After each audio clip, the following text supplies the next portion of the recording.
Barty Crusoe and his man Saturday.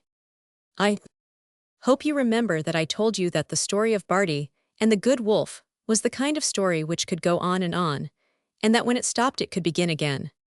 It was like that when Tim's mother told it to Tim, and really that was what Tim liked best about it.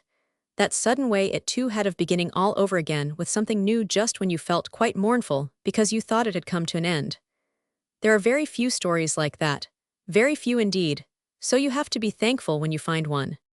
This new part began with Barty finding an old book in the attic of his house. He liked the attic because you never knew what you might find there. Once he had even found an old sword which had belonged to his grandfather and which might have killed a man if his grandfather had worn it in war. One rainy day he found the book. It was a rather fat book, and it had been read so much that it was falling to pieces. On the first page there was a picture of a very queer-looking man.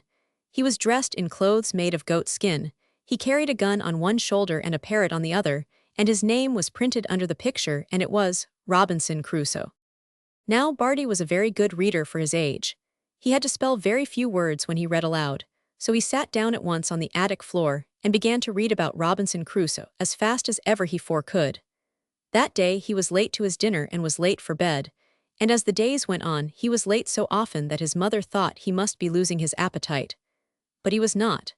He was only so delighted with Robinson Crusoe that he could not remember the time.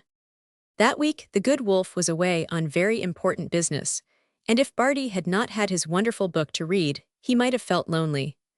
The Good Wolf had taught him a special little tune to play on his whistle when he wanted to call him without calling all the other animals. He was so delighted with Robinson Crusoe that he could not remember the time. The day Barty finished reading his book he tucked it under his arm and ran into the wood to his secret place and played his tune, and in less than 2 minutes, he turned round and saw the Good Wolf trotting towards him out of the green tunnel. Barty ran and hugged him, and while he was hugging him the book under his arm fell down to the grass. "What is that?" asked the Good Wolf, and he went to it and sniffed it over carefully. "It is a book I have been reading," answered Barty. "It is about a man whose sixth name was Robinson Crusoe. He was shipwrecked on a desert island." "What is a desert island?" inquired the Good Wolf. "It is a perfectly beautiful place with a sea all around it." "Oh, I wonder if there are any desert islands around here." The Good Wolf looked thoughtful. He sat down and gently scratched his left ear with his hind foot. "Do you want one?" he asked. "Let us make ourselves comfortable and talk it over." So they sat down, and Barty leaned 7 against him with one arm round his neck and began to explain. "A desert island is a place where no one lives but you. There are no other people on it, and there are no houses and no shops, and you have to make yourself a hut to live in. And beautiful things grow wild, coconuts and big bunches of grapes. And there are goats and parrots you can tame so that they sit on your shoulder and talk to you." "Do the goats sit on your shoulder and talk to you?" asked the Good Wolf, looking a little surprised. "No, only the parrots," said Barty. "8 the goats follow you about and are friends with you. The only trouble sometimes is cannibals." The Good Wolf shook his head. "I never saw a cannibal," he remarked. "They are not nice," said Barty. "They are savage black men who want to eat people, but you can frighten them away with your gun," he ended quite cheerfully. Then he told about Robinson Crusoe's man Friday and about everything else he could remember, and the story was so interesting and exciting that several times 9 the Good Wolf quite panted. "Why, I should like it myself," he said. "I really should." "If we only knew where there was a desert island," said Barty. The Good Wolf looked thoughtful again, and once more scratched his left ear with his right foot, but there was an expression on his face which made Barty open his eyes very wide. "Do you know where there is one?" he cried out. "You look as if—" The Good Wolf stood up and shook his pink ear very hard, and then he shook his 10 blue one. "Nothing flew out," said Barty. "I saw nothing at all."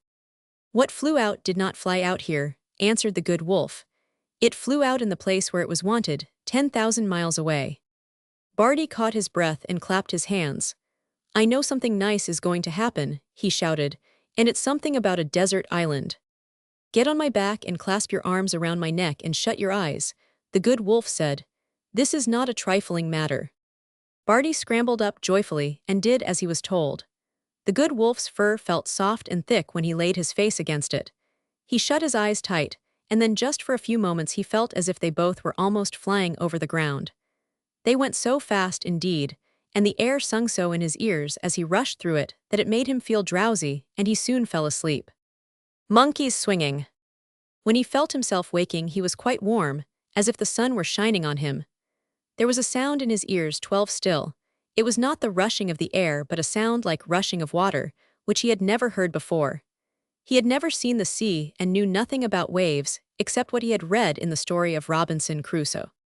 He sat up and stared straight before him, and his eyes grew bigger and bigger and bigger.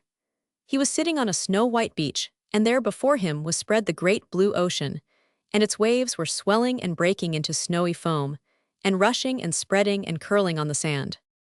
After he had looked straight before him for quite 5 minutes, he turned and looked round about him. What he saw was a curve of beach, and some cliffs rising from behind it, and on top of the cliffs were big-leaved plants and straight, slender palm trees which waved and waved like spreading green feathers. "I wonder if coconuts grow on them," said Barty. "That would be very nice. Robinson Crusoe found coconuts." When he said Robinson Crusoe, that made him remember. "Why, it's a desert island," he said. "It's a desert island." 14.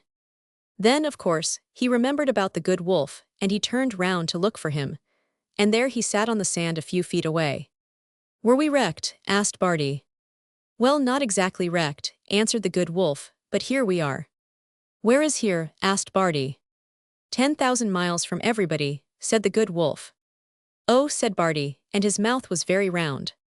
"You said a desert island," remarked the good wolf, watching him. "Yes," answered Barty, trying to speak cheerfully, because he did not want to hurt the good wolf's feelings by seeming dissatisfied. And it is very nice and desert, isn't it?" "It is," answered the good wolf. "I chose the kind like Robinson Crusoe's, you know." "It is a very nice one," said Barty, "and I am much obliged to you." Then he dug his toe into the sand a little. "I am just thinking about my mother," he said while he was doing it. The good wolf looked as cheerful as 16 ever. "I had something in my pink ear which I shook out as we passed your cottage," he chuckled. "It's a kind of scent like mignonette, and it makes mothers forget the time.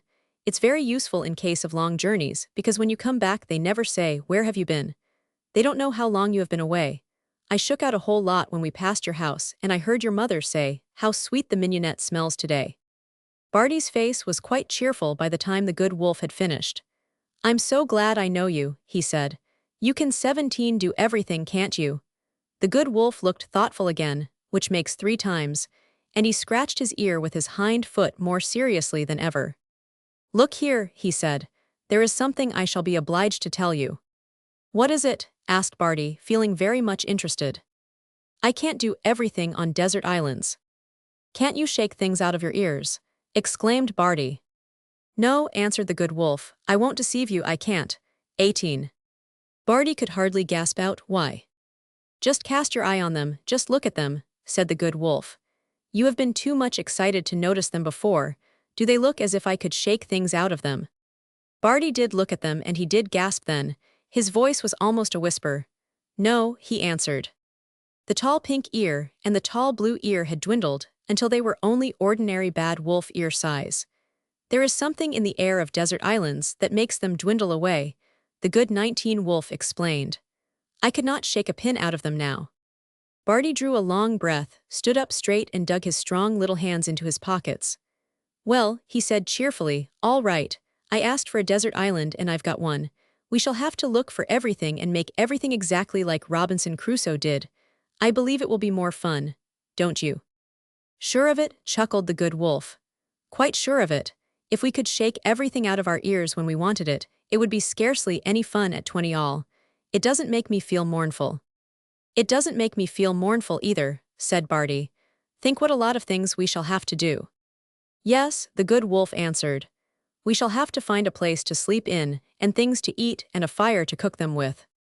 "I wonder where we shall find the fire," said Barty. "I don't know yet," the good wolf answered, "but on Robinson Crusoe's desert island you did find things somehow." 21. "It will be great fun looking for them, like playing hide-and-seek," Barty said. There seemed so many new things to do that he did not know where to begin first. But the little curling edges of the waves, which came spreading out on the white sand, seemed just for that minute to be nicer than anything else. So he sat down and began to take off his shoes and stockings. "I am going to wade," he said. "I never waded in my life. I forgot desert islands were the seaside." It was so cool and lovely and splashy 22, and it was such fun to pretend he was going to let a wave catch him, and then turn and run, shouting and laughing away from it, that for a few moments he almost forgot about the good wolf. But at last, as he was running away from a big wave, he saw him come galloping along the beach as if he had been somewhere and was returning.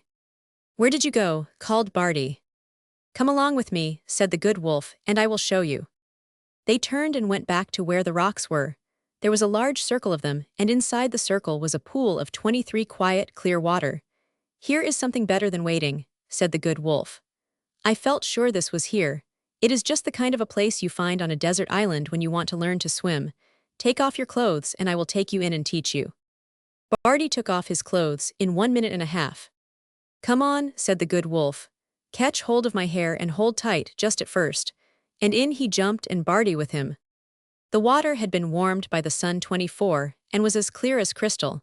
It wasn't too deep either. "Do exactly as I do," the good wolf said when they were splashing about together. He could swim splendidly, and Barty imitated him.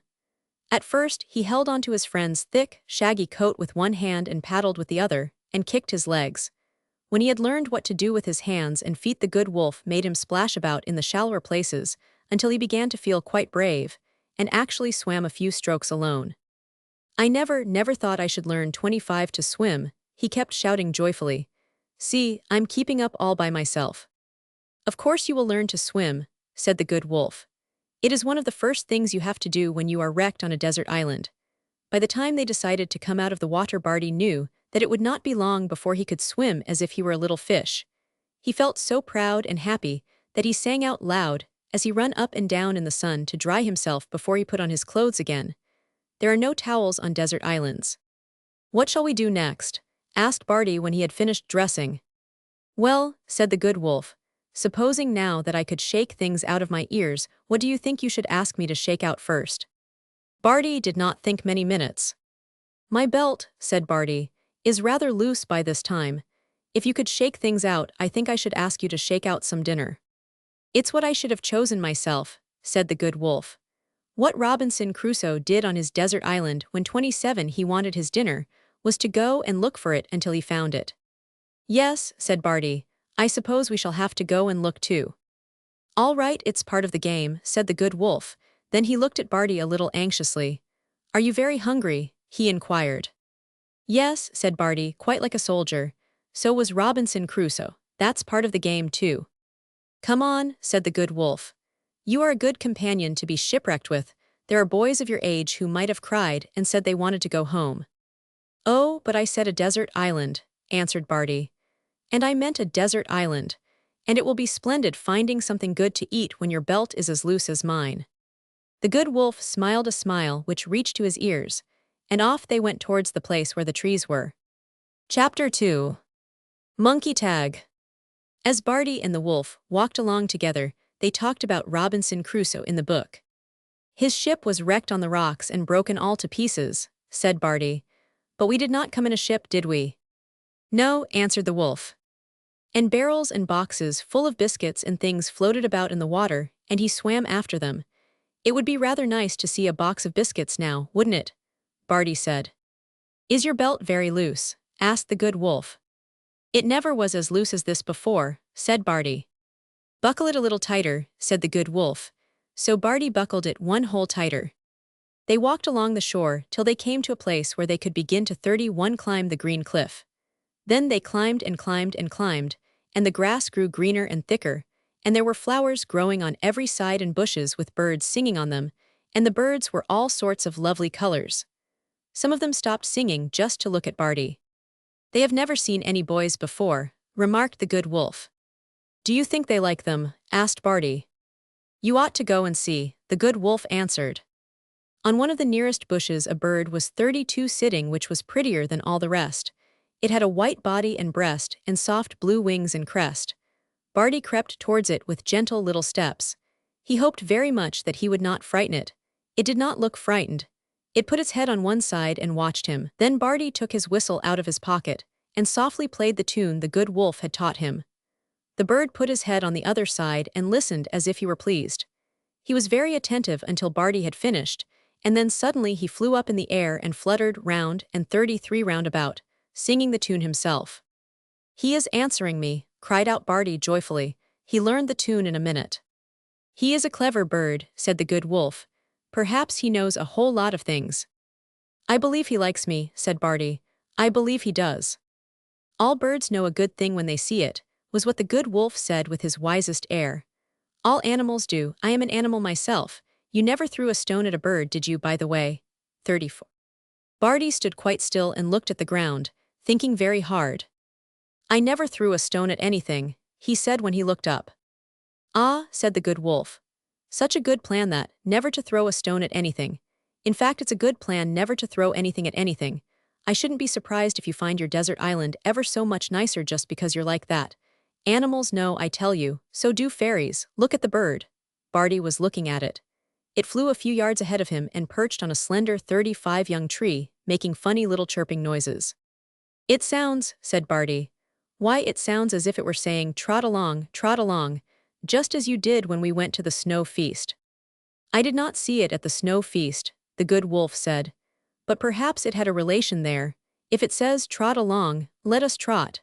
Perhaps it is clever enough to notice how loose your belt is, and it thinks it can show us something to eat which will make it tighter." So Barty trotted along, and the good 36 wolf trotted with him.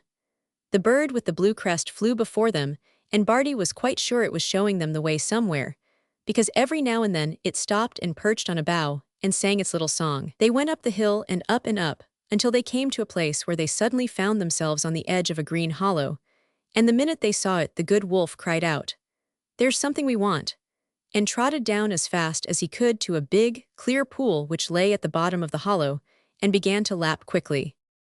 "I want it too," shouted Barty, and ran down the green slope himself. He was just going to kneel down when he saw his bird fluttering about under a tall tree, and when he looked up he saw the tree was a very funny one. It was like a palm tree, but it had great balls hanging from it, and something queer was going on high up among the branches. The leaves were shaking as if things were moving about among them, and Barty was rather startled because he heard chattering, squeaking little voices. The sounds were so funny that for a minute he forgot that he was thirsty. "That isn't birds," he said to the good wolf. "It isn't singing and it isn't chirping. What do you think it is?" "Just watch a minute and you will see," the good wolf answered. Barty did not get up from his knees, but he threw his curly head back and looked with all his might. What do you suppose he saw? First one little tiny black face with sharp eyes and sharp white teeth and a wrinkled nose, and then another little tiny funny black face with sharp eyes and sharp white teeth and a wrinkled nose, and then another, and then another. They peeped 39 at him from under the leaves, and from over the leaves and round the big balls which hung from the branches. They gibbered and chattered and squeaked and gibbered and chattered. Barty's eyes got bigger and began to sparkle, and suddenly he jumped up and clapped his hands. "They're monkeys," he shouted. "They are little jet-black monkeys, just like the ones that played in the land of the snow feast. Hooray, hooray, hooray, perhaps they are the very ones." He put his hands up to his mouth, and 40 made a trumpet of them, and shouted through it to the top of the tree. It was such a very tall tree, and there were so many monkeys in it, and they were making such a noise that they never could have heard him if he hadn't shouted. "Hello," he called, "were you the ones at the snow feast?" "Hello," he called, "were you the ones at the snow feast? Did you play in the band?" There was such a lot of chattering and squeaking at this that Barty thought it must mean yes. There was rustling and jumping and scuffling, and suddenly a tiny black arm and hand darted out and plucked off one of the big hanging 43 balls and threw it down to the earth. It bounded and rolled, and Barty ran after it and caught it just as it was going to roll into the pool of water. "What is it?" he cried out. "What can it be?" "It is something that will make your belt tighter," chuckled the good wolf. "It is another thing we wanted. It's a big fresh coconut." He gave a jump as he said it, and so did Barty. "There comes another," he called out, and another and another. They had to keep jumping about because 44 the jet-black monkeys were throwing the big nuts down as fast as they could. "They know we are hungry," said Barty. When the monkeys stopped throwing, they settled themselves on the branches and watched with their little bright eyes twinkling as if they were delighted. They evidently wanted to see what Barty would do. The good wolf soon showed him what to do. He found a flat rock by the edge of the pool and laid the big nut on it, and then looked for a stone heavy enough to 45 break it open. When it was broken open, Barty felt sure nothing had ever looked so nice before. He had never known what a fresh young coconut was like. It was soft and creamy and rich, like some new kind of wonderful breakfast food. Barty took a piece of the coconut shell and used it for a spoon. He sat comfortably on the grass and made quite a good breakfast.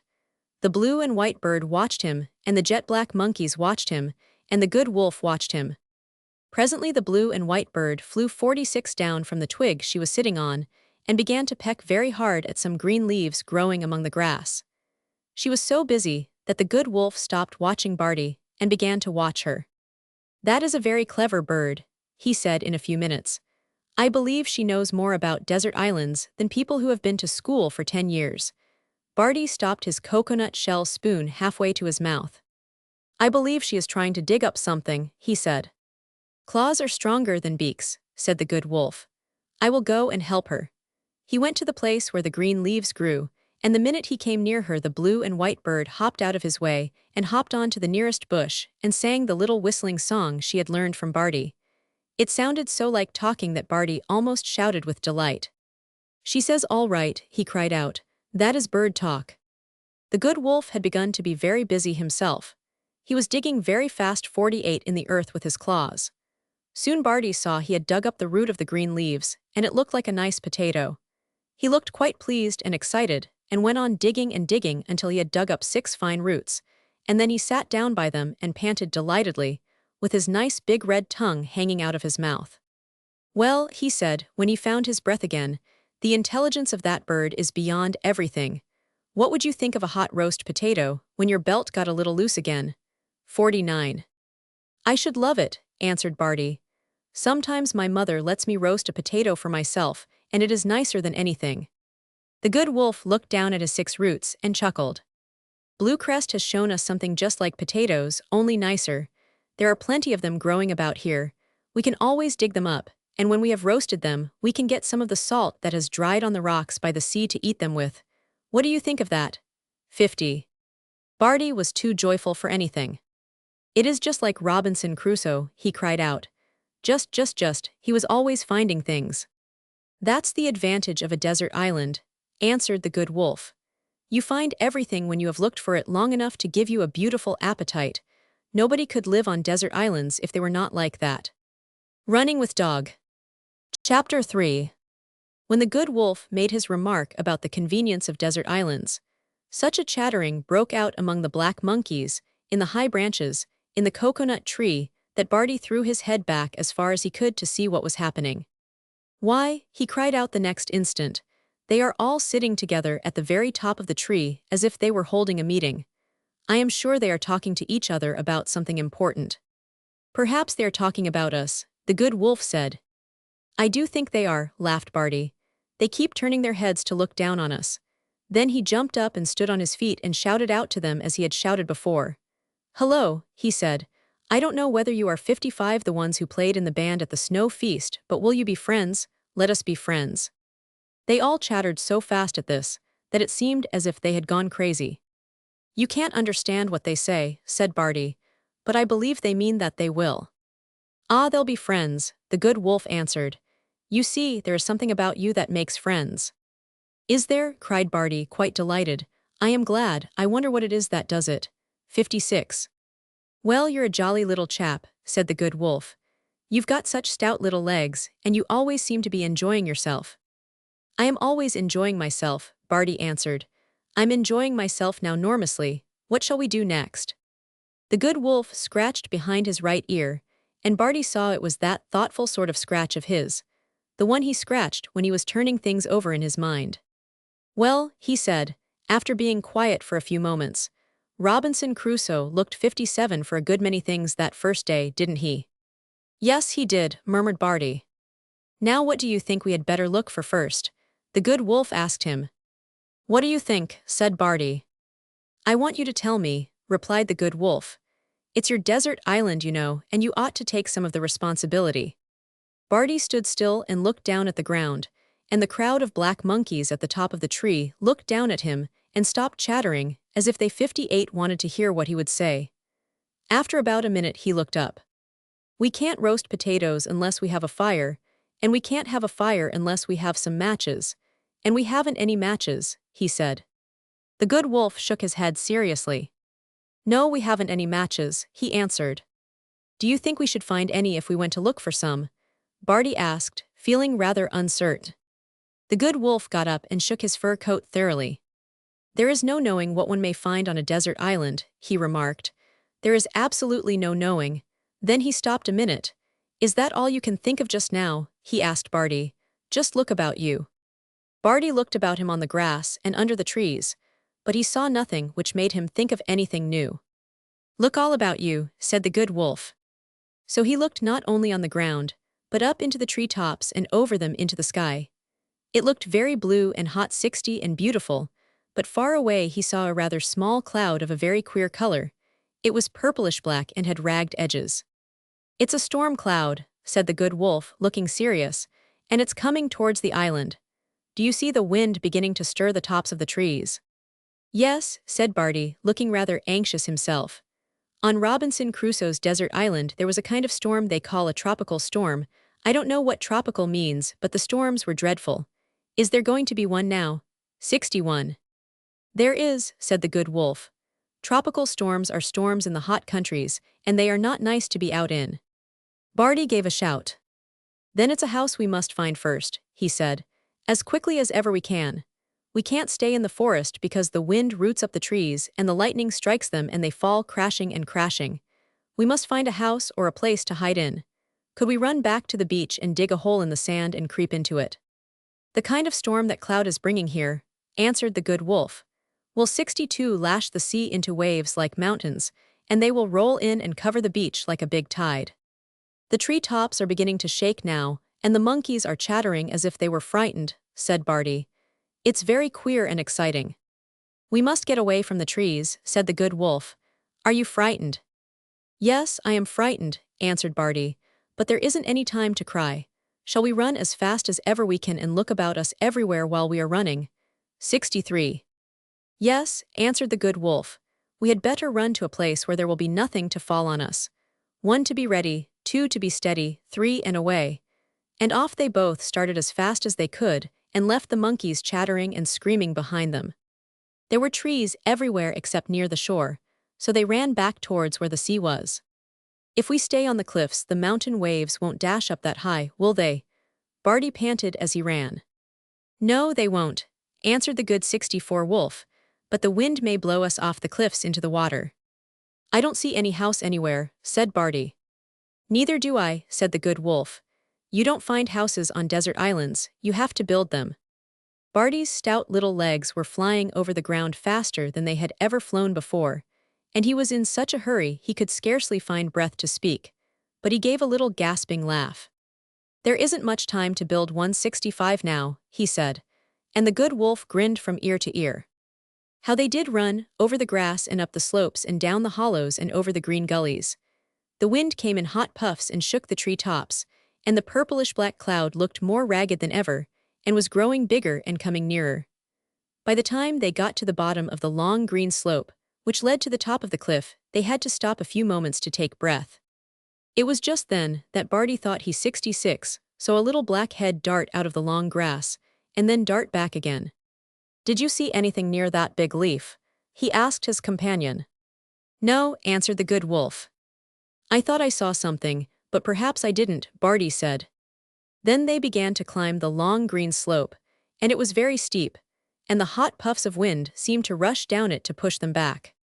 Did you see anything peep out from behind that bush? Barty said, stopping suddenly again. No, answered the good wolf, nothing. Then they climbed and climbed. The big puffs of wind grew hotter and fiercer, and the cloud spread until it was blotting out the blue of the skies quite fast. Barty's stout little legs were very tired. Did you see anything peep up from behind that bit of rock? He said suddenly, for the 3rd time. No, answered the good wolf, nothing at all. I was almost sure I did, said Barty, 68, but it was gone so quickly that I couldn't see what it was. The good wolf looked at him out of the corner of his eye. Was it black? He inquired. Yes, answered Barty, perhaps you did see it. No, replied the good wolf, I didn't see it exactly, but I thought that if you were to see anything just at this time, it would be something black. Why? Asked Barty. Why? Trot along, said the good wolf. We haven't found 69A house yet, but at the top of the cliff there is a hollow in the ground that we might lie down in. The cloud had grown so big that it had spread itself over the sun, and was making the sky look quite dark. The hot wind was blowing so hard that the good wolf had to bend his head and stiffen himself on his forelegs to stand up against it. Take hold of my hair and hold on tight, he called out. His thick coat was being blown all about, and Barty's curly hair was streaming 70 straight out behind him. The wind made such a noise that they could hardly hear each other's voices. The waves off the shore were rolling and breaking on the beach with a sound like thunder. It's getting worse, gasped the good wolf. Hold on to me, and we will push as hard as we can until we get to the top. This is a tropical storm, Barty panted. Do you wish you were at home? The good wolf managed to ask before the wind blew his breath away. It is getting worse, gasped the good wolf.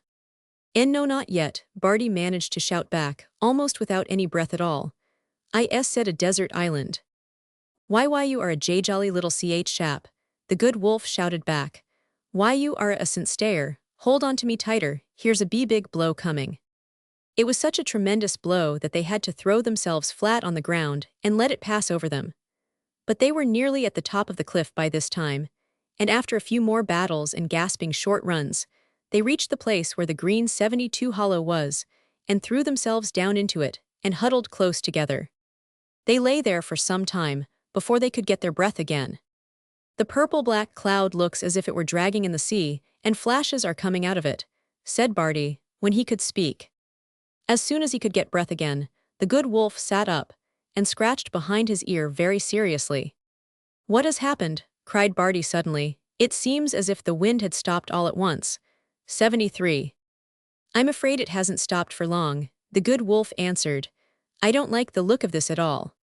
A big drop fell on Barty's nose and made him jump. That was an immense drop of rain, he cried out, and it felt as heavy as a stone. That's what I don't like, the good wolf said. When the rain comes down, it will come in a deluge, and if the wind doesn't blow us over the cliff, the deluge will half drown us. Barty gave another jump, but this time 74. It was not because a raindrop had startled him. It was because he heard something a few yards away behind him. It was a squeaky, gibbering little voice, and it sounded as if it said something very much like this. Chatterty chatterty chat chat chatterty, chat chatter chat. Barty heard it because the wind had stopped blowing, and everything seemed for a few moments to be quite still. He stood up to look. It's the black thing, he cried out. It's one of the black monkeys who has 75 followed us. He keeps popping his head in and out of a hole. I thought it was about time, the good wolf remarked. Let us go and look at the hole. Chat chat chattery, chattery chatterty, said the black monkey, as if he were telling them to come. They went to look, and as they drew near it, the monkey kept darting in and out and chattering all the time. The hole was in a piece of rock which stood out of the cliff. The opening was just big enough to crawl into. If we can get in it will keep the rain off us, cried Barty, and he went right down on his stomach and crawled in to see if there was room enough. Chattery chattery chat chat chatterty, said the black monkey, running before him. Almost as soon as Barty had crawled into the hole he gave a shout. He found he had crawled into an open place like a room, with walls of rock, and on one side there was actually an opening like a window, which looked out on the sea. It's a cave, he called 77 back to the good wolf, and the good wolf came scrambling in after him. It's a cave in the cliff, he said, and the storm may do what it likes, it can't touch us. We found it just in time. They were only just in time, for at that very moment there came a great bellowing roar of thunder and a great rushing roar of rain. But it was all outside and they were safe and warm, and Barty danced for joy, and the black monkey danced too. Chapter 4. Running with Dog. Chapter 4. The tropical storm went on. The thunder crashed and the lightning flashed and the rain poured down in torrents. Barty had never heard such a noise in his life, but inside the cave everything was dry and warm and comfortable. The floor was covered with fine white 82 sparkling sand, like a wonderful new kind of carpet. The walls and roof were made of white rock which sparkled also. The good wolf sat down on the white sand floor and smiled cheerfully. Barty sat down, too, and the black monkey sat down at the same time, because he was still perched on Barty's shoulder. He seemed an affectionate monkey, for he put one funny arm round the little boy's neck and leaned a black cheek against his curly hair. "Come down and sit on my knee," Barty said to him. "I want to look at 83 you. I never had a monkey for a friend in all my life before." The black monkey jumped down onto his knee as if he had learned boy's language in his cradle. He could only chatter monkey chatter himself, but it was quite plain that he understood Barty. He was funny when he sat down and folded his tiny hands before him as if he were waiting to hear what was going to be said to him. "He has such nice eyes," said Barty. "I believe he is asking me to tell him to do something." 84. "Yes, that's what he wants," replied the good wolf. "That is what he came for. I knew he was coming. That was why I asked you if you had seen something black." "Was it?" said Barty. "You know all about this desert island, don't you?" "Yes," the good wolf answered. "Every single thing," and he said it with such a peculiar smile that Barty knew there was some secret in his mind, and he wondered what it was.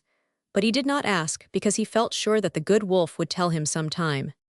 The black monkey was looking at him so eagerly, and with such a funny expression that Barty could not help laughing. "His face is so tiny and wrinkled that he looks like a baby 100 years old.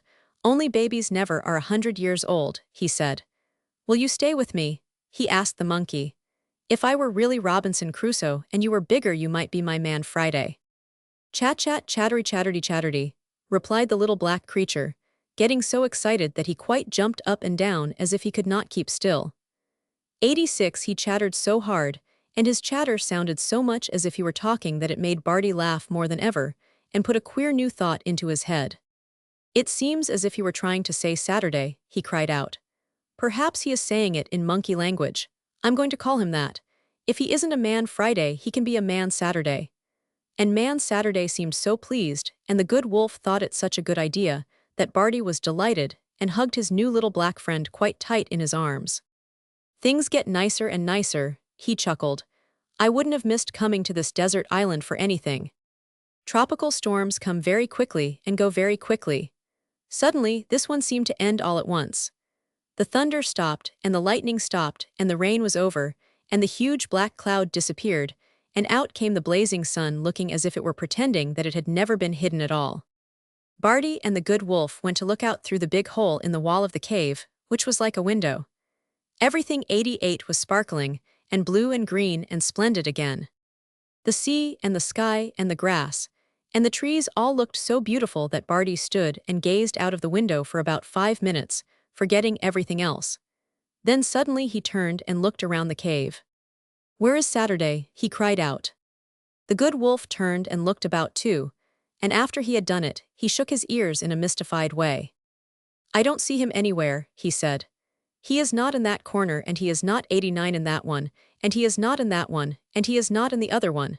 If he were in the middle, we should see him, of course." "I am sure he wouldn't run away," said Barty. "I feel quite sure he wouldn't. He had such a nice look in his eyes, and I know he took me for his friend.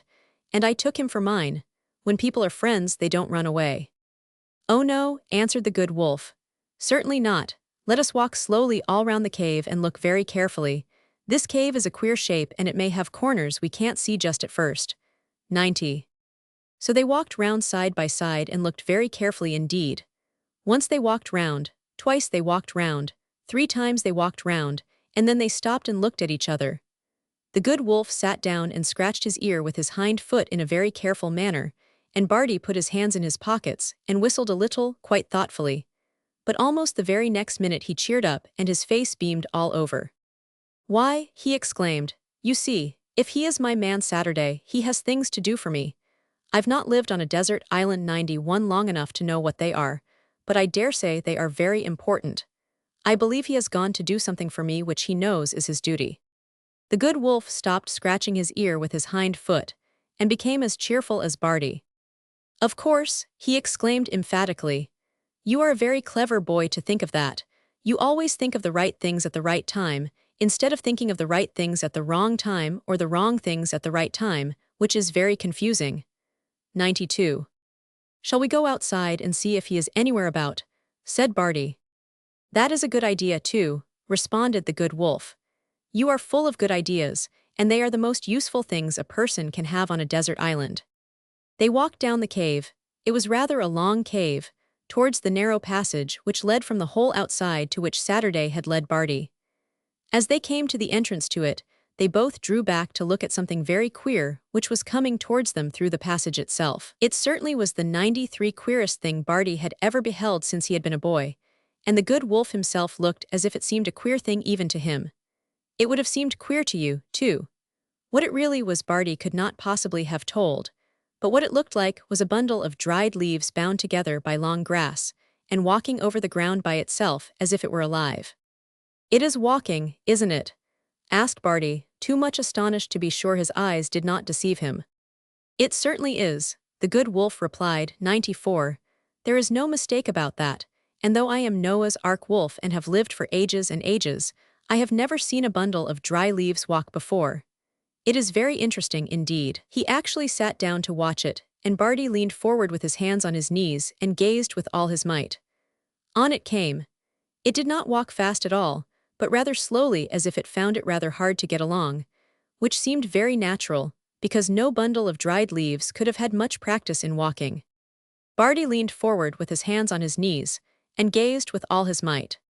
It walked past them, and it walked the 95 full length of the cave, until it reached the corner nearest the window. "It's stopping," called out Barty, and the next minute he called out again, "It's lying down."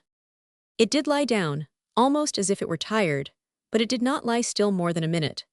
It rolled over on its side and lay there, and there was a scuffling, and a couple of black legs were to be seen kicking themselves loose, and a pair of black arms twisting themselves from under it, and a little black wrinkled face and head with cunning, bright eyes pushed themselves 96 out, and the minute Barty saw them he shouted aloud with glee.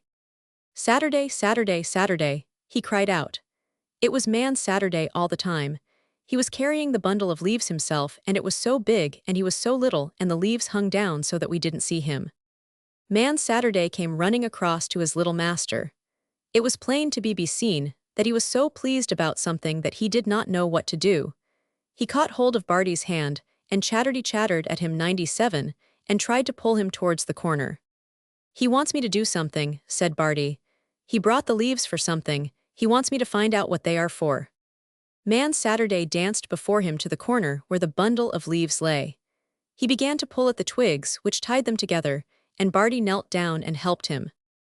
"I'm sure they are for something important," he said. "I am going to think very hard." 98.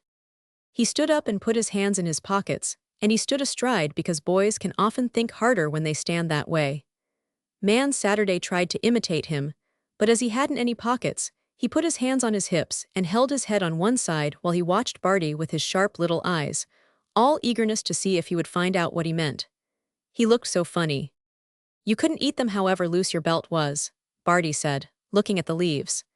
"And you couldn't drink them even if you were dreadfully thirsty, and 99 you couldn't wear them even if your clothes were worn out as Robinson Crusoe's were. Even if you had a needle and thread to stitch them together, they would break to pieces because they are so dry and brittle." "Yes, they are very dry," remarked the good wolf quietly. And then all in a minute, Barty felt sure he knew. "If there were enough of them you could lie down on them," he said in great excitement. "That's what they are for. Saturday knows where there are more of 100 them and they are for a bed." When he said that, Man Saturday gave a squeak of delight, and he immediately caught at Barty's hand and began to pull him towards the passage which was the way out of the cave. "He has got a store of them somewhere," said the good wolf, "and it is a place where the rain could not reach it. Let us trot along and see." Barty and Man Saturday were trotting along already. At least Man Saturday was trotting and Barty was creeping through the passage, and in 2 minutes he was 101 out on the side of the cliff again and standing upon the ledge outside the cave. It was a very convenient ledge, and you could walk nearly all round the cliff on it. It was the kind of ledge you would only find on a desert island like Barty's, a really nice desert island. Man Saturday led the way, and after a few yards they came to a place where some trees and bushes hung over the edge, and beneath them was a hole in the rock, rather like a very little cave, and there were a great many leaves near the entrance to it. Anyone could see how they had 102 got there. They were blown from the trees and bushes, and when Barty bent down and peeped into the hole, he saw that it was full of leaves which had been blowing in there for years, until the tiny cave seemed almost stuffed with them. No rain could reach them, and so they were quite nice and dry. The hole was too small for Barty to crawl into, but it was more than large enough for Man Saturday, and chattering to Barty as fast as he could, he crawled in and began to put together another bundle. He got the twigs from a bush close by 103, and he pushed leaves out to Barty, so that he might help him. It was great fun for Barty. He knew he could carry quite a bundle, and so he made a big one, and when it was done, he carried it back to his cave and pushed it before him when he crawled through the passage.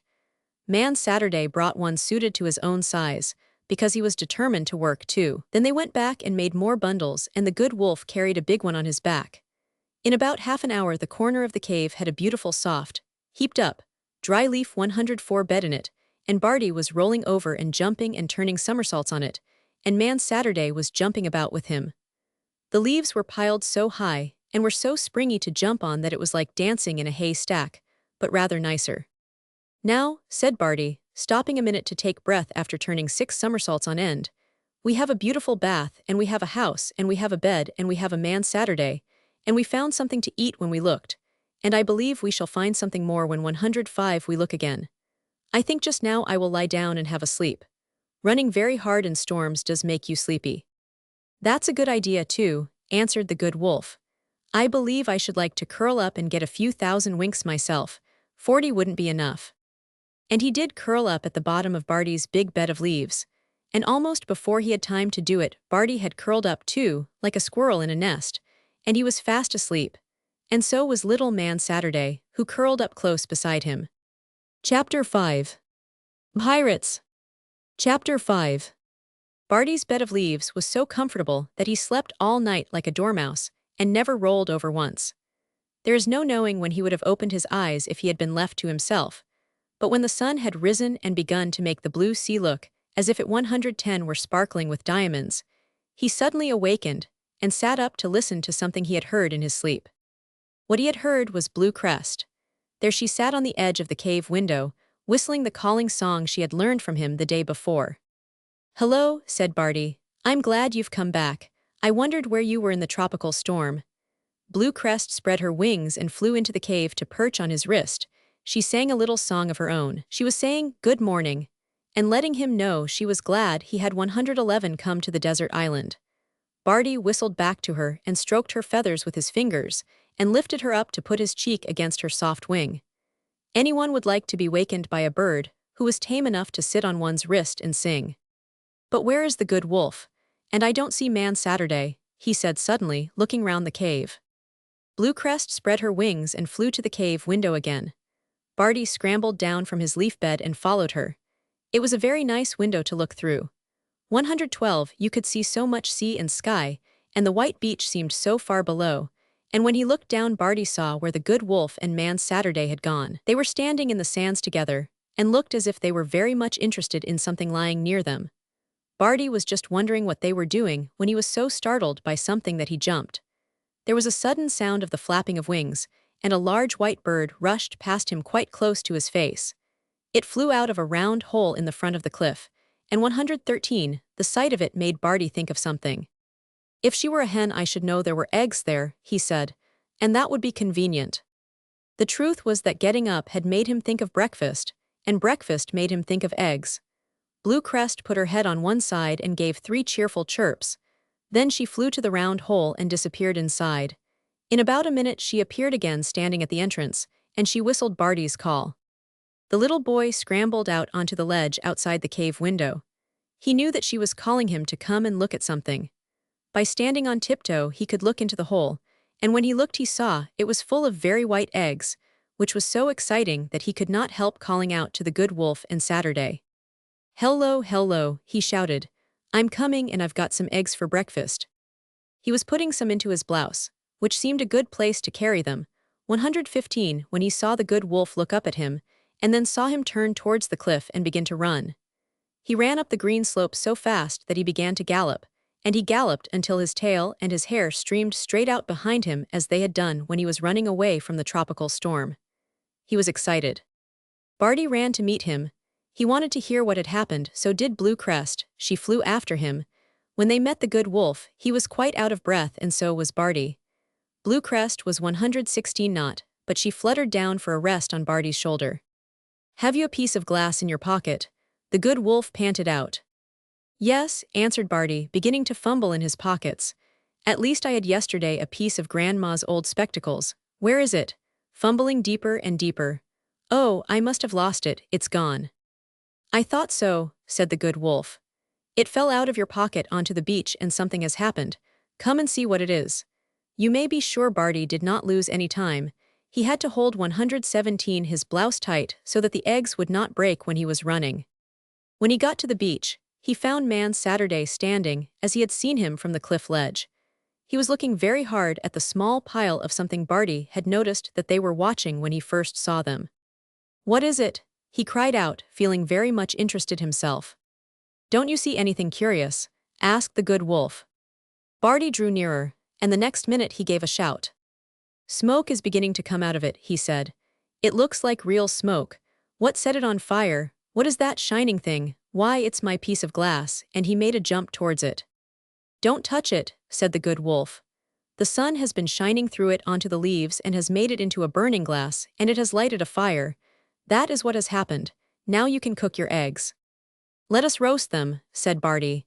"Roasted eggs make you feel just like a picnic." Barty drew nearer, and next moment gave a shout. Man Saturday gave him a cunning little look, and then began to be very busy indeed. He ran and brought more sticks and leaves, and Barty knelt down and blew the tiny flame until it grew into a bigger one, and then he fanned with his hat until the chips and twigs were snapping. In a few minutes there was fire enough to cook anything, and then began the breakfast making. It was like a picnic.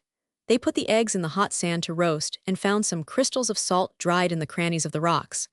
Man Saturday brought some young coconuts and some 120 of the roots that were like a potato, and they were roasted too. Man Saturday ran about chattering and imitated everything Barty did. He seemed quite delighted with the idea of roasting things in hot ashes, and when Barty and the good wolf went together to their swimming pool to have a bath while the breakfast was cooking, he sat beside the fire and watched it, with his arms hugging his knees and his eyes twinkling. "He always looks as if he were thinking very hard indeed," Barty said. "Perhaps he is thinking now how queer it is that a piece of glass can set 121 things on fire. I dare say he never saw fire before." Barty splashed about splendidly in the clear green water of the swimming pool, and before his bath was ended, he could swim ever so much better than he had swam the day before. He came out of the sparkling water all rosy and laughing with delight. But when he was putting on his clothes, he stopped with a stocking halfway on and began to think. "It is very queer," he said in a puzzled voice, "but I keep thinking of something and I don't know what it is I'm thinking about." "That's queer," said the good wolf. "The desert island is beautiful, and the cave, and Man Saturday, and Blue Crest, and the swimming, but I feel as if I want to tell somebody about it and I don't know who it is. I can't remember." "You'll remember in time," said the good wolf, "if you don't bother about it. I think the eggs must be roasted enough by now." They went to see and found them all beautifully done. It was a lovely breakfast. They drank coconut milk out of coconut shells, instead of coffee, 123, and the roasted eggs tasted exactly like a picnic. Man Saturday ate a coconut and seemed to enjoy it very much. After he had finished, he began to walk up and down the beach and to look out at the sea as if he were keeping watch. Barty thought he looked anxious about something. "What do you think he is looking for?" he asked the good wolf. Just at that minute Man Saturday stopped walking up and down and stood quite still, shading his eyes with his small black paw. 124, the good wolf watched him for a few minutes. "I think," he said, "that he must be looking out for ships." "What does he want them for?" said Barty. "He doesn't want them," answered the good wolf. "He is afraid of them." "Why?" said Barty. "What sort of ships?" "Pirates," said the good wolf. That made Barty feel just a little uncomfortable. "Pirates are almost as bad as cannibals, aren't they?" he said. "Sometimes worse," said the good wolf, "though of course it depends upon the kind of pirates." Man Saturday was not looking out from under his hand anymore. He was running quickly across the beach to the cliff. When he got there, he began to climb up the face of it. Only a monkey could have done it.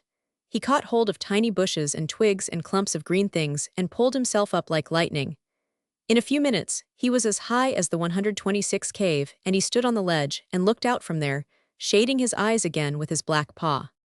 "He can see round the point from there," said the good wolf.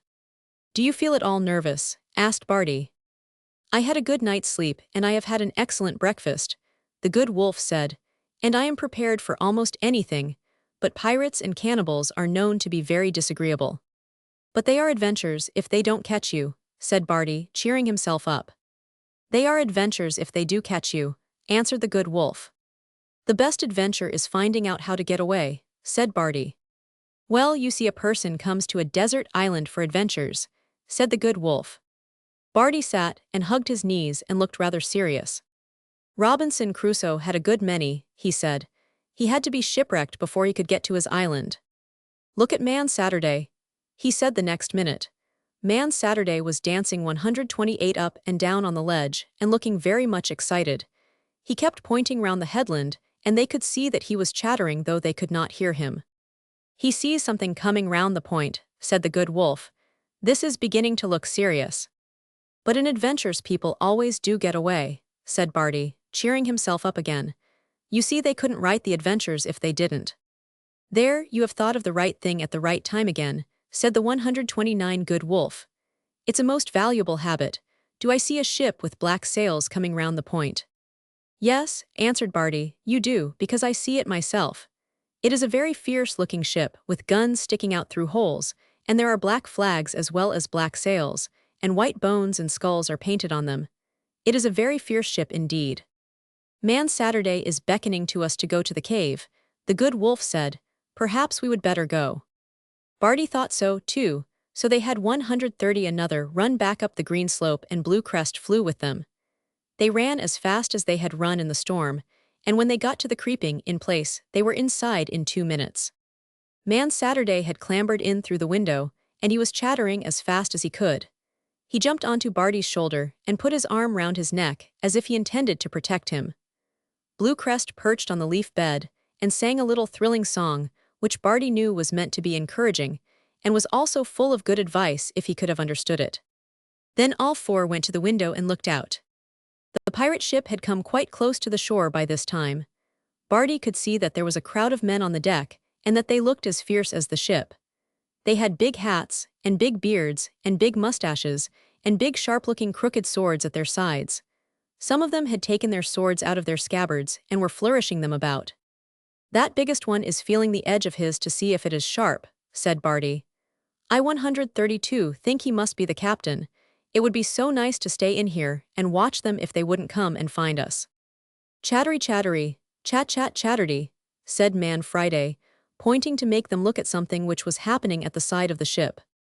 The pirates began to row towards the shore. He was pointing at some of the pirates who were letting down a boat into the sea. As soon as it was in the water, they let down a rope ladder and half a dozen of them swarmed down it. Then the captain walked to the side and climbed down too. He took a seat and sat with his bare 133 crooked sword across his knees. He waved his arm fiercely to the other pirates, and they began to row towards the shore. "Don't let us look out of the window any more," said Barty.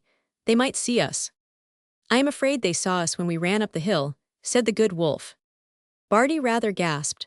"You would have gassed yourself, you know, if you had been in a cave on a desert island, and a boat full of pirates was being rowed very fast to the shore, just at the foot of the cliff where your cave was." "Well," said Barty, "this is an adventure. I hope it will end right. But I do wish there weren't so many pirates and they did not look so fierce." And he sat down quite flat on the cave floor, and so did the good wolf, and so did Man Saturday. Blue Crest sat on Barty's shoulder and really hung her head and drooped her wings. Chapter 6. "Oh," said the captain, "I'm really smiling." Swimming. Chapter 6. Barty and the good wolf and Saturday and Blue Crest sat very quiet indeed. It is always best to sit very quiet when pirates are landing on the beach just below your cave. You never can tell what will happen if you do something that attracts their attention. But after a few minutes, Barty could not help whispering a little.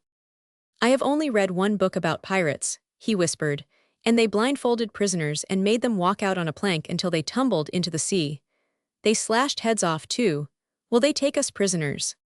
"If they take us at all, they will take us as prisoners," said the good wolf. Barty looked round the cave and thought what a nice place it was, and how comfortable the leaf bed had been. "I can't help thinking about that thing 139 which I can't remember," he said to the good wolf. I'm thinking very hard about it just now. I wonder what it is. The good wolf had no time to answer, because they heard the pirates shouting so loudly, as they tried to pull their boat upon the beach, that he had to go to the window and peep, to see what they were doing. They look fiercer than ever, now that they are nearer, he whispered. They have such crooked swords and such curly black mustaches. You would better come and peep yourself. So Barty went and peeped. He did it very carefully so that only the least bit of his curly head was above the cave window ledge, and it only stayed there for a mite of a minute.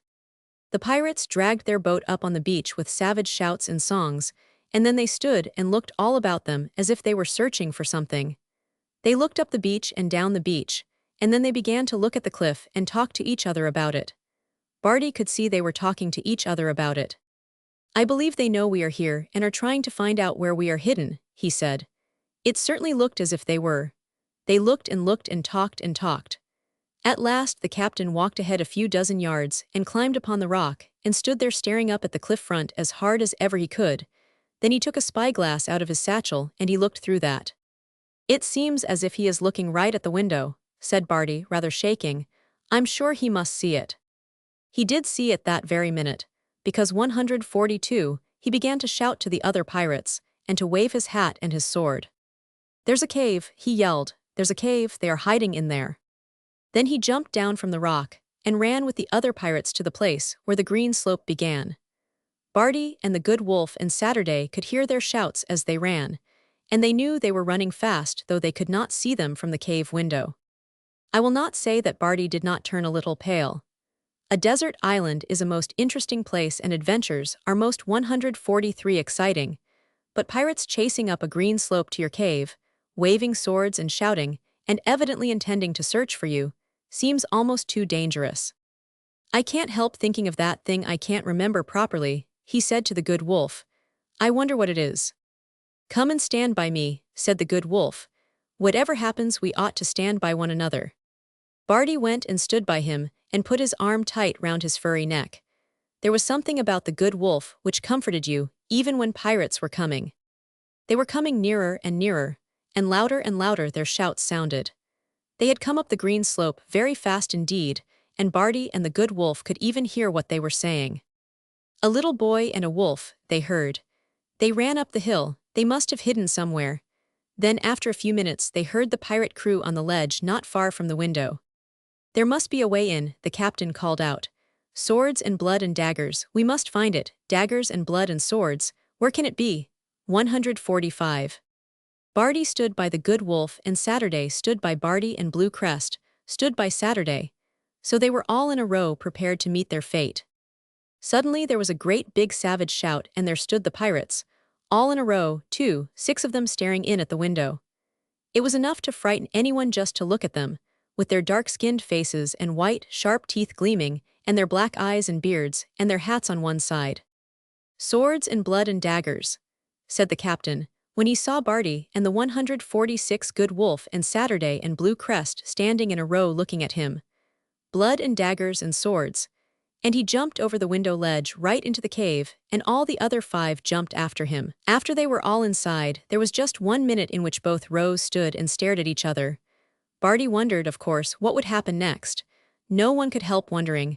Would they begin to chop with the crooked swords? But they did not. They did something quite different. This is what they did.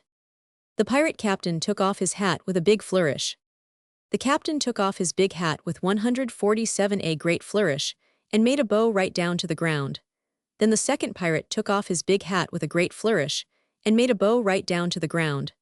Then the third pirate took off his hat, and the fourth and the fifth, until all 6 had taken off their hats with a flourish, and made the most magnificently polite bow anyone had ever seen. I beg your pardon, said the captain in a most fierce voice. I hope we are not disturbing you. I apologize most sincerely. I trust you will excuse us, I really do. 148.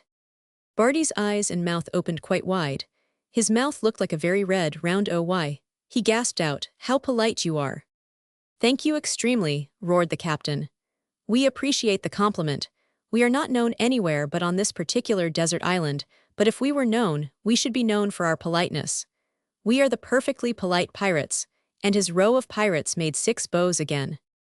I didn't know pirates were ever polite, said Barty. They never are, answered the captain. They are rude, all but ourselves. We were rude until a few years ago, when we met the Babu Bajoram, and he would not stand it any longer. Who is he? Asked Barty. The perfectly polite pirate captain made a splendid bow to Saturday. He is a relation of this gentleman, he said.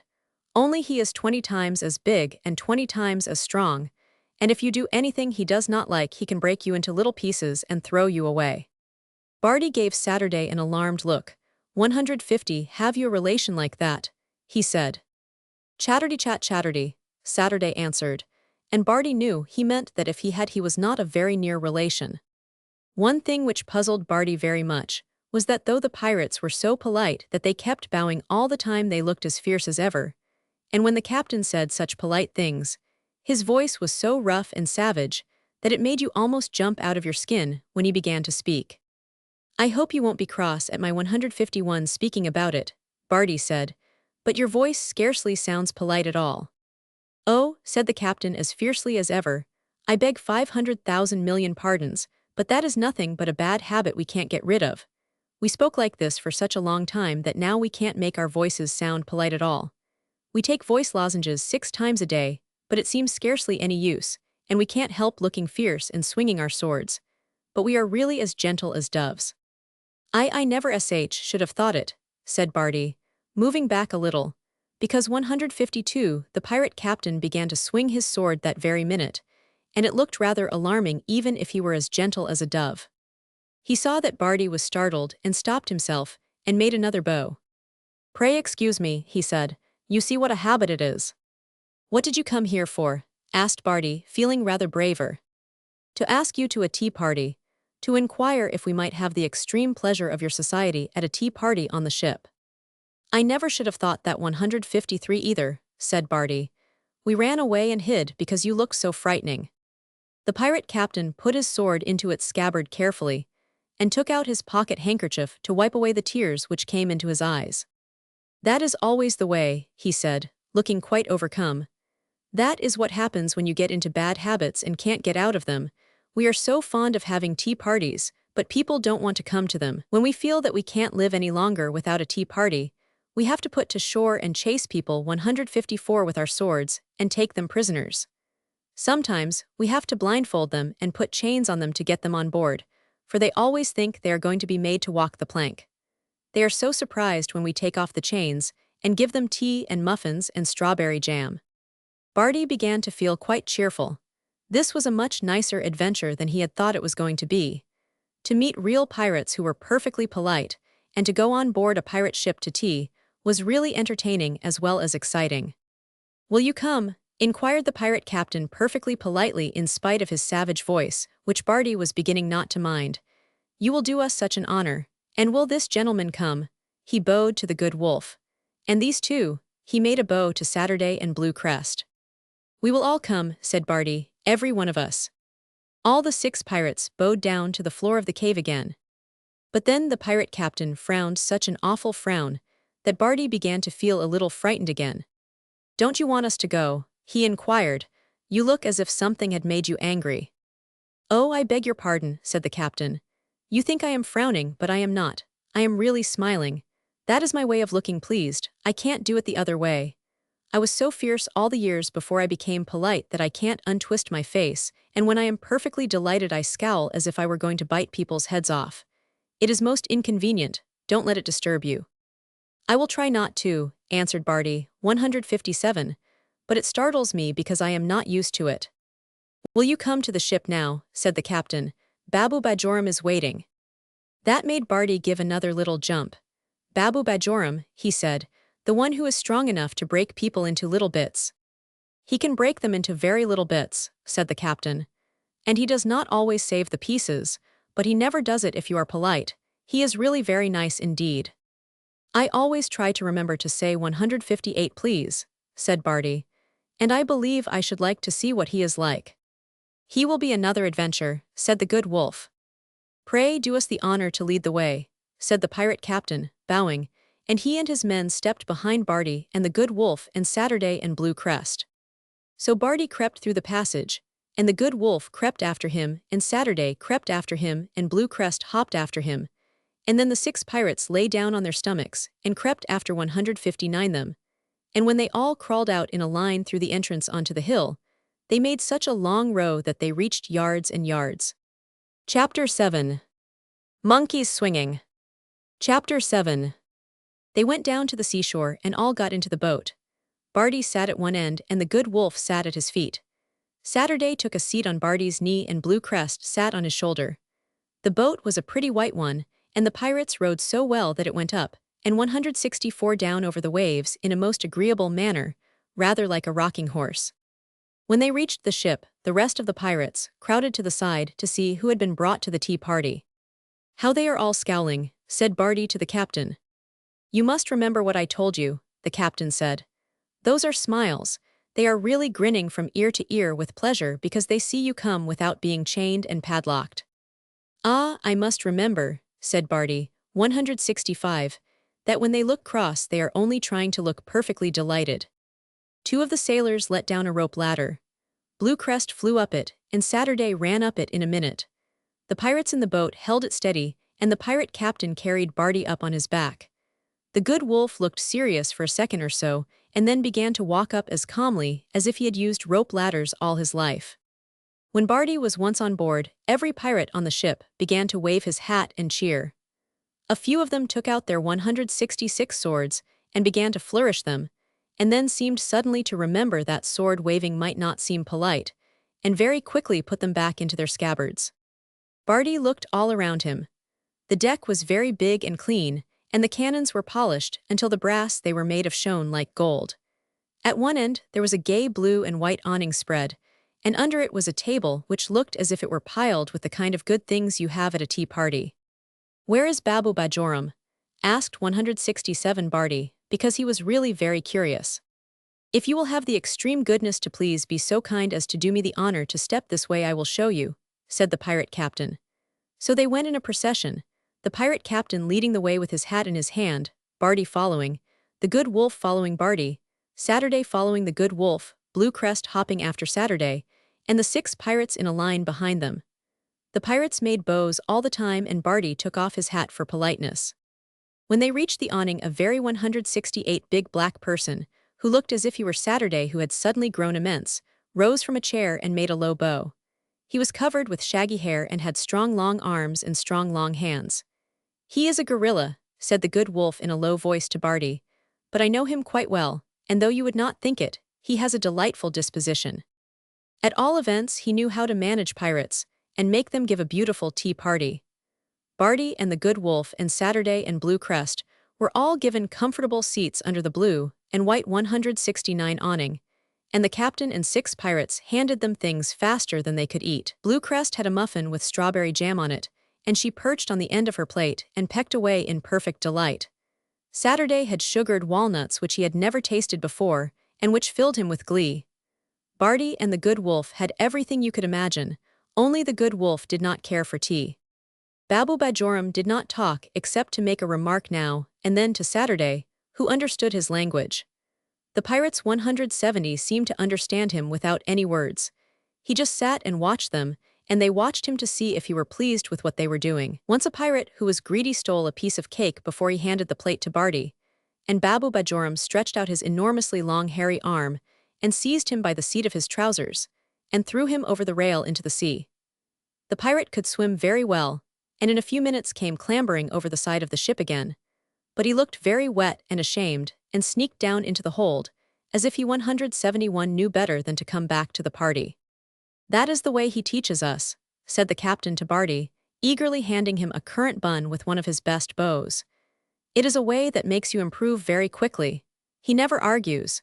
If he hits you or throws you overboard you know you have made some mistake, and you make haste to find out what it is." "I dare say that does teach people quickly," answered Barty, "but I should not like it." He glanced rather anxiously at Babu 172 Bajoram, but Babu was looking at him with quite a nice expression. Barty thought it must be a gorilla's smile, and as he of course wished to be polite, he got up and made a low bow. Then Babu Bajoram got up and made a low bow also, and all the pirates made bows and the good wolf made a bow, and Saturday made one, and Blue Crest bobbled her head up and down most gracefully. "He likes you," the good wolf said to Barty in a whisper. "He sees you are polite by nature. I saw it myself that first 173 morning when we met at the edge of the deep forest." Barty's forehead wrinkled itself up in a puzzled way. "The morning we met on the edge of the deep forest," he said. "Now you have made me begin to think of that thing I can't remember. What is it? What is it? What is it?" "Never mind," said the good wolf. "You will find out in time. Just now you must enjoy your adventures." "Yes, I must," said Barty. "They are such splendid adventures. Just think, here I am on a pirate ship having 174 tea with pirates. What will come next?" What came next was very interesting, but it was the thing that came next, but one which was thrilling. After tea was over, Babu Bajoram made a sign to the pirate captain, and he got up and bowed more deeply than ever, and began to tell his story. He said, "Is the story of how we were made into polite pirates. When first we were pirates, we were a disgrace to the name. We chased ships and made them prisoners. We robbed them of their 175 treasures and burned them and sank them in the sea. We made people walk the plank or chop their heads off. Nobody would associate with us, and we were never invited anywhere. I think I might even say that we were disliked. One day we dropped anchor near a small island in the Indian Ocean. We were very hot and tired because the sun was blazing, and the sea was like a burning glass, and we had been having a busy day. We had chased a merchant vessel loaded with a rich cargo of gold and splendid stuff and ivory, and when we had caught it, we had behaved in 176 our usual rude and inconsiderate way. We had sliced any number of heads off, and after we had carried the rich cargo to our own ship, we had blown up the merchant ship without a word of apology. We were so hot and tired when we dropped anchor near the little island that we all lay down in our hammocks and fell into a deep sleep. Just before I went down to my cabin, one of the other pirates asked me to come with him to the side of the ship and look at something he had been noticing on the island. "Do you see those big creatures dodging in and out among the trees?" he said. "Are they savages, or what are they?" I took my spyglass and looked, and saw that there really were some big creatures moving about among the coconut palm trees. They seemed to be peeping at us, but trying to keep out of our sight, and I could not see them plainly at all. "They look like savages dressed in skins of wild beasts," I said, "but they cannot do us any harm so long as we are on the sea and they are on the land. We will go to our cabins and sleep, and 178 leave one of the little cabin boys to watch." So we went downstairs, and left a little pirate, whose name was Reginald Cyril Adolphin Seymour, to watch. He was a little boy who had run away from school to be a pirate, and very often he had been heard to remark that now he really was a pirate, he would rather learn the multiplication table. He was as hot and tired as any of us that day, and what he did was to fall asleep the minute the rest of us had gone to lie down. The pirate captain stopped and cleared his throat 179 and mopped his forehead with his red handkerchief. "What happened then?" asked Barty. He saw Babu Bajoram leaning forward with his big hairy hands on his knees and listening attentively. The pirate captain began again. "The sun got hotter and hotter, and we slept and slept and slept. You know how heavily one sleeps on a hot day, and how hard it is to get awake when you try. We did not try, but suddenly we all wakened at once. We were wakened by a great roaring which we thought was a sudden 180 storm, but it was not a storm. It was a Babu Bajoram sound, which you have never heard and which I hope you will never hear.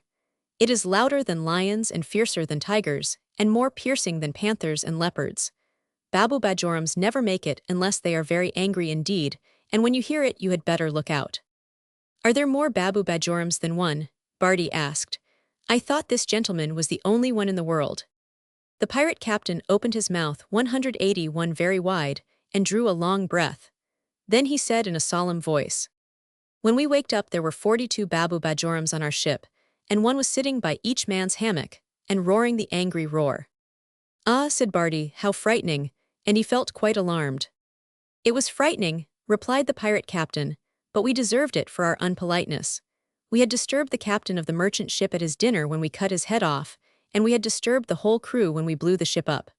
182 books about politeness always say that you must have quiet and unassuming manners. We deserved all that happened. We had been loud and assuming."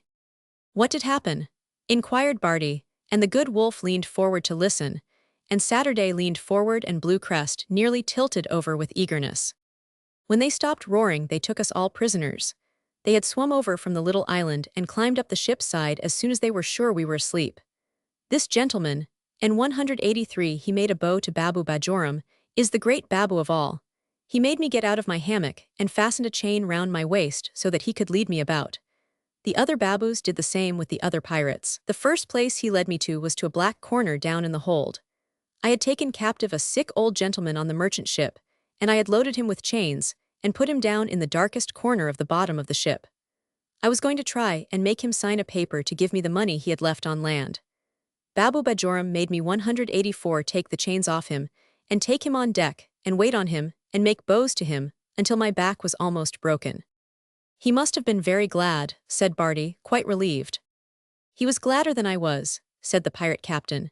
It was through him that we found out what the Babu Bajoram really intended to teach us. We were so frightened that we could not understand their signs, and as they always knocked us down or threw us overboard when we did not obey at once, we should very soon have been black and blue all over. The 185 sea was very full of sharks near the island, and when you were thrown overboard you never knew whether you would get back or not. That was dangerous enough to make anyone polite, said Barty. But, said the captain, we did not know it was politeness they wanted until we brought the old gentleman out of the hold. He was very polite himself and made the most beautiful bows to all the Babus. They had never seen bows before and they were very much pleased and began to practice bowing themselves. 186 When the old gentleman was bowing, a book fell out of his pocket. The great Babu kicked me until I picked it up. This is it. I never go anywhere without it.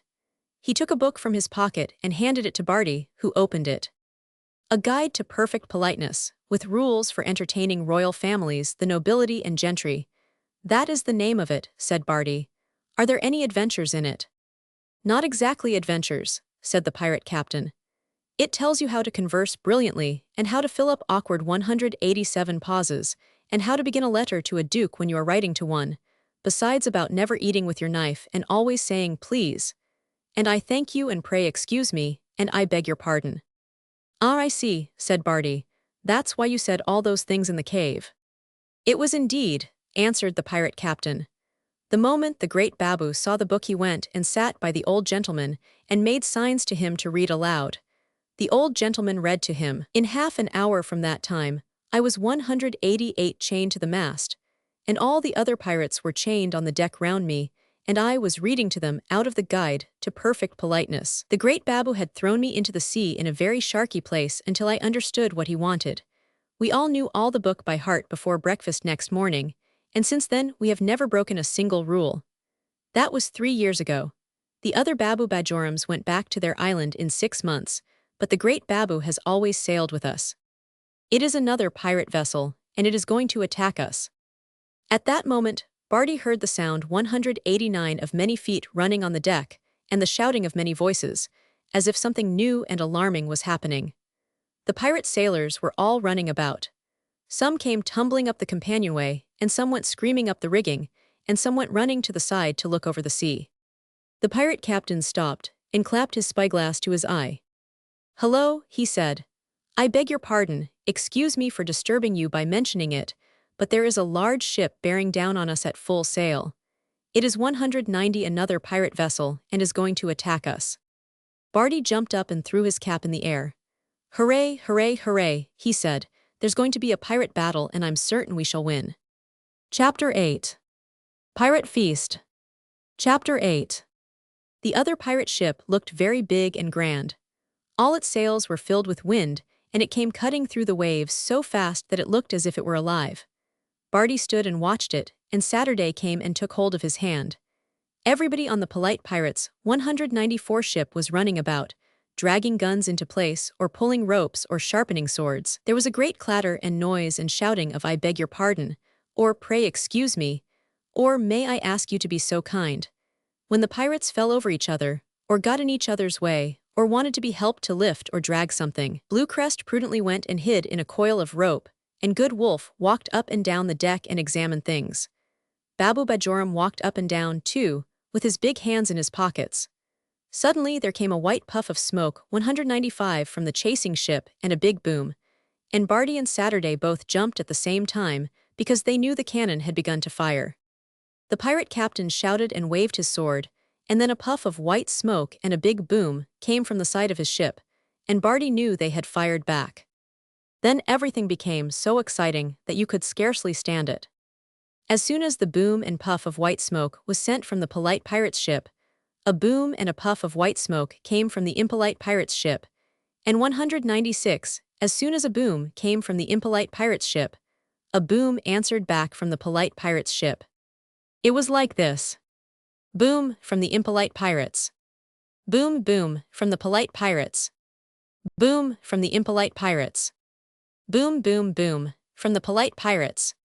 "Let us go and sit behind that big coil of rope and watch," said the good wolf. It was the coil of rope Blue Crest had hidden herself inside, and when Barty and the good wolf and Saturday sat on the 197th floor of the deck behind it, she was so glad that she whistled Barty's little song to let him know that she was quite near him. But Barty could scarcely hear her because there was so much noise. Pirates were shouting, gunners were ramming cannon balls into cannons, and the polite pirate captain was yelling polite orders to his men. Barty was obliged to shout himself, just as he had been obliged to shout in the tropical storm.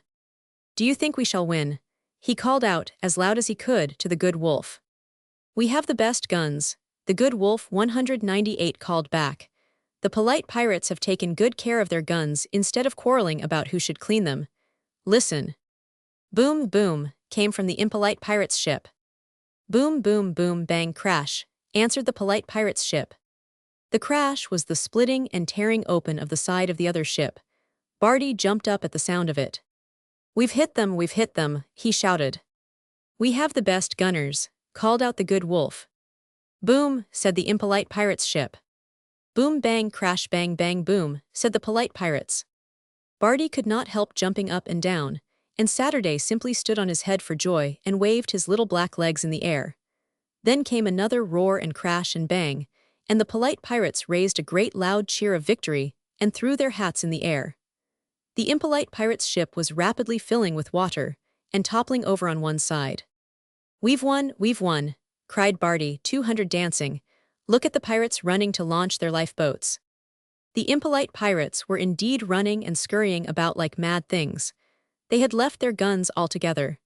The sea was pouring in at the big holes in the side of their ship, and the ship was tilting more and more every second.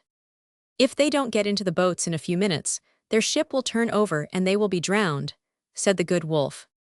"They are the quickest pirates I ever saw," said Barty, "though of course I haven't seen many." We've won," cried Barty, dancing. They were quick.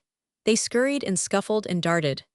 They undid knots and loosened ropes like lightning, and in 2 minutes their lifeboats swung out and they scrambled into them and were dropped down into the water.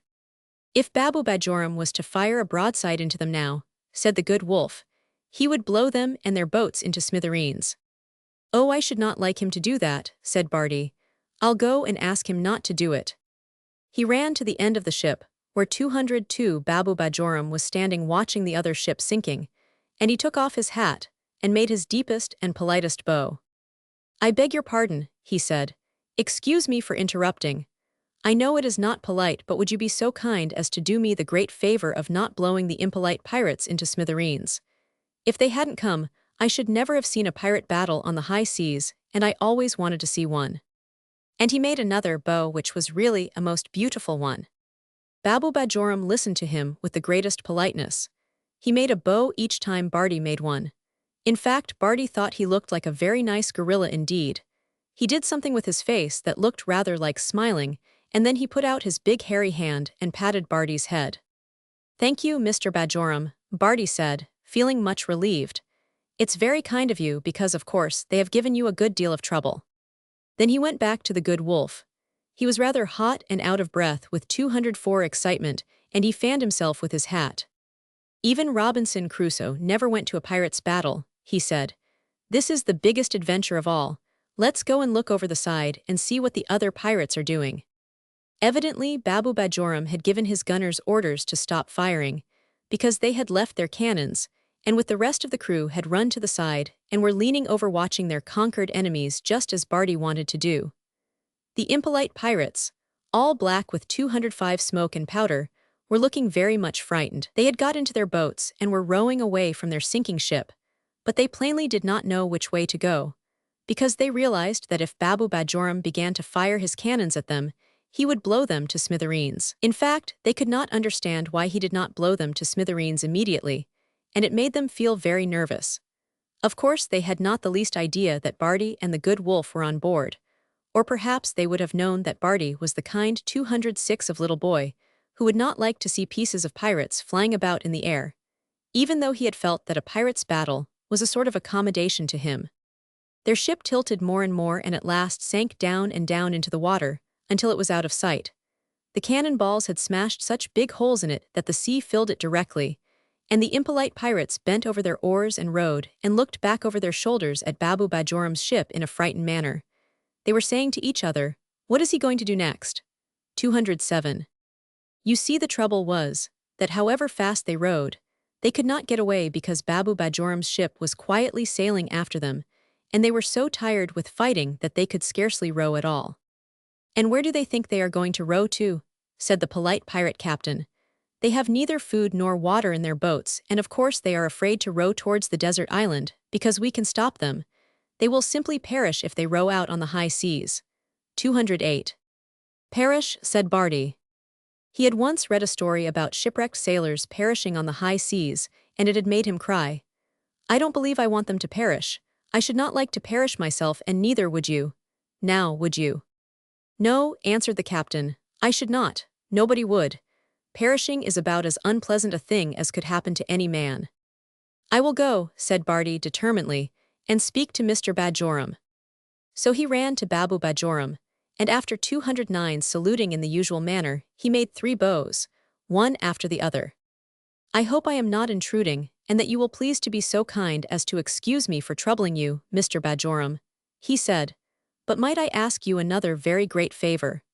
The impolite pirates are very frightened, and they were in such a hurry that they had not time to put any food or water in their boats, and if they try to row out to sea they will perish. Do you think, sir, if you forgave them and let them come on board, and you took a good deal of pains with them, you might improve 210 them into polite pirates, just as you did the others? You see, it would make your crew much bigger, and it might be much wiser for everybody when you were all intimate friends. Do you think you could oblige me by doing it? Excuse the liberty I am taking." Mr. Babu Bajoram listened as attentively as he had done before, and almost as soon as he began to speak, Barty saw him do that thing with his face which made him look as if he were smiling, and even before Barty had finished, he put out his big hairy hand and patted him again on the head. "Thank you very kindly, Mr. Bajoram," said Barty. "I am extremely obliged and grateful and appreciative. Could you call them back now? They are very tired, but they are rowing as fast as they can." He forgot that Babu Bajoram did not speak in the ordinary way, and so could not call out, "Come back, I won't hurt you." Perhaps Babu Bajoram forgot, too. He leaned over the side and waved his long, huge, hairy arm and gave a kind of awful roar. The pirates did not understand him at all, and were so frightened 212 that several of them tumbled backwards off their seats, and 1 or 2 of them dropped their oars and tried to hide themselves in the bottom of their boats. "They are so frightened they can't understand," said Barty. "Would you mind lifting me up and letting me stand on the side and wave my handkerchief at them?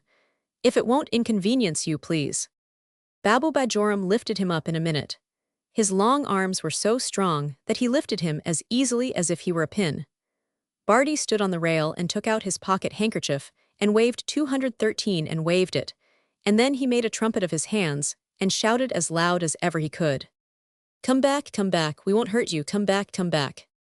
A nice, fat, curly-headed little boy, standing on a ship's side, waving a white handkerchief and shouting in a loud and friendly manner, is a very different thing from a Babu Bajoram shaking a long, black, hairy arm and roaring, so the impolite pirates stopped rowing and began to listen.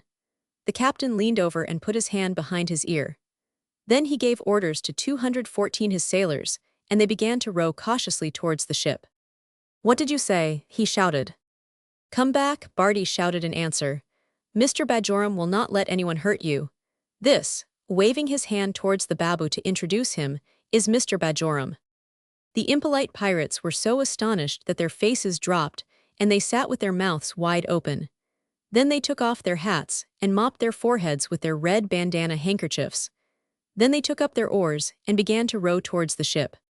They were in 5 boats, and they all stopped in a line by the ship's side and looked up at the row of polite pirates who were looking down.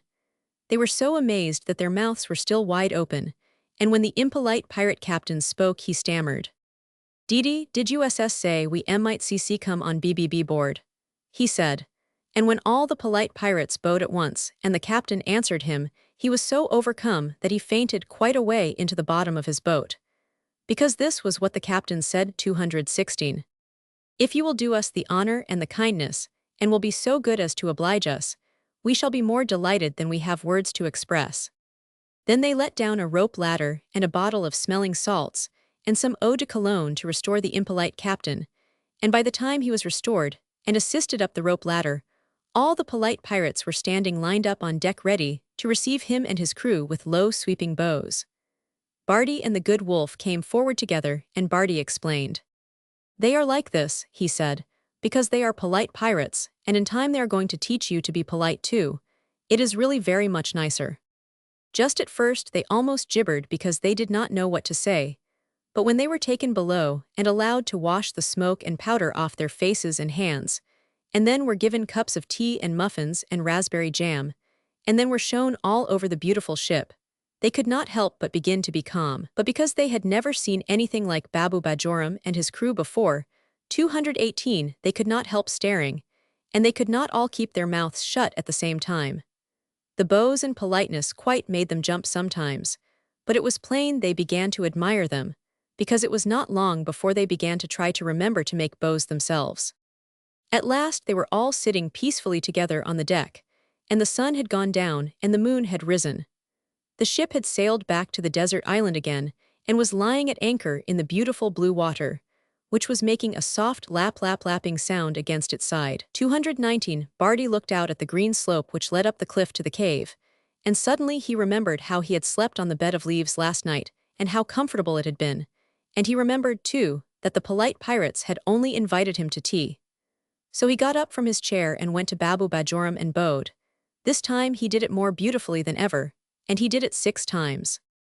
I am ever so much obliged to you, Mr. Bajoram, he said. I enjoyed the battle so much, and thank you for inviting me to the tea party. I have enjoyed myself 220 so much that I am rather sleepy. Would you be so kind as to oblige us by letting us get into the boat and go back to the cave to bed? Babu Bajoram patted him again and shook hands with him and was most polite. In fact, everybody was so polite and made so many bows, even the impolite pirates, that it took some time to get the boat launched. But at last it was on the water and everybody got safely down the ladder, and the polite pirates took their seats and began to row towards the shore, and those who stayed on the ship raised a delightful cheer. Barty sat close to the good wolf and laid his head against his furry neck. The sky looked dark blue, and the water looked dark blue, and the stars in the sky looked as if they were shining in the water, and Barty was so happy and drowsy that he could scarcely tell which was sea and which was sky. When they reached the white beach, the polite pirate captain picked Barty up in his arms and carried him up the queer slope, and instead of crawling through the hole, he carried him round the ledge and lifted him in through the window. The moon was shining in on the sparkling white sand of the cave floor, and it shone in on the soft, heaped-up bed of leaves which looked delightful. Barty stood in the moonlight and rubbed his eyes. Thank you, he said to the polite pirate captain. There never was anything like you in Robinson Crusoe. Who was Robinson Crusoe? Asked the captain, leaning on the window ledge. He was in a book, answered Barty. It was a very nice book, but this is nicer, and he rubbed his eyes harder than ever. Just then the good wolf came in through 223 the passage. Blue Crest was on his back, and Man Saturday came after. The polite pirate captain took his hat off with a grand flourish. Good night, he said. 1,000 thanks for a most delightful and perfectly charming afternoon. Good night. And he turned round and ran round the ledge and down the green slope. And just think how frightened we were, Barty said drowsily, as he crept onto the softest part of his leaf bed. I never thought pirates could be so nice. The good wolf made a jump, and 224 curled up beside him snugly. Saturday curled up and was asleep in 2 minutes, and Blue Crest was asleep in 1. And the moon shone in at the cave window, and the sound of the waves on the beach was a soft murmur. Did I hear you say that this was nicer than Robinson Crusoe? Asked the good wolf, just as Barty's eyes were closing. It is nicer, answered Barty drowsily, but I can't help thinking of that thing I can't remember.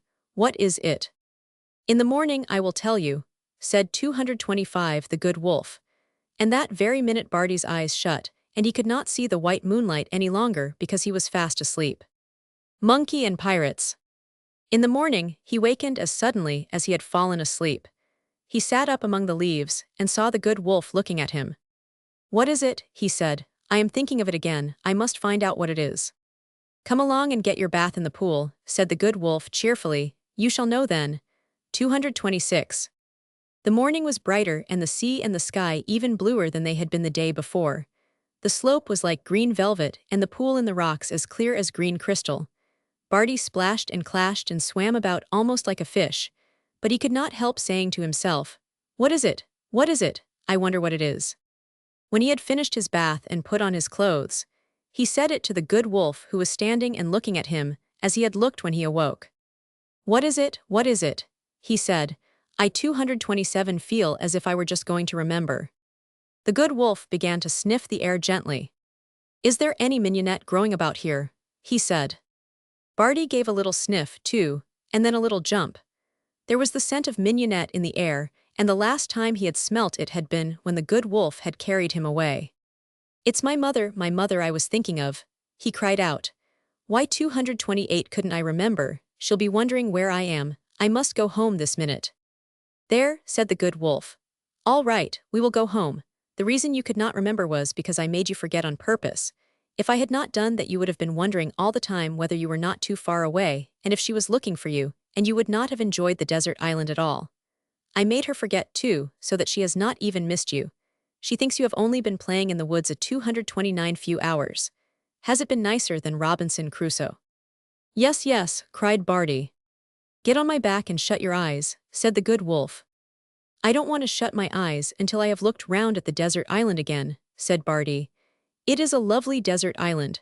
Could Saturday and Blue Crest come with us? He said that because Saturday had come running up, and Blue Crest was perched on a rock. They can if you like, said the good 230 wolf, but I think you had better leave them here. You will want them when you come back. Can I come back? Barty shouted joyfully. Yes, whenever you ask me to bring you. This desert island will always be here. Jump upon my back quickly. Your mother is just beginning to remember you. Barty jumped up, waving his hand to Saturday and Blue Crest. I'm coming back, he said. Then he laid his cheek on the good 231 wolf's fur, and clasped his arms round his neck and shut his eyes, and then he was fast asleep again. Searching! When he wakened up, he was standing in his own cottage garden, and he went into the cottage, and his mother looked up from watering her flowers and smiled at him. I was just beginning to wonder where you were, she said. What rosy cheeks you have. You do look as if you had been enjoying yourself. And that is the end of this story.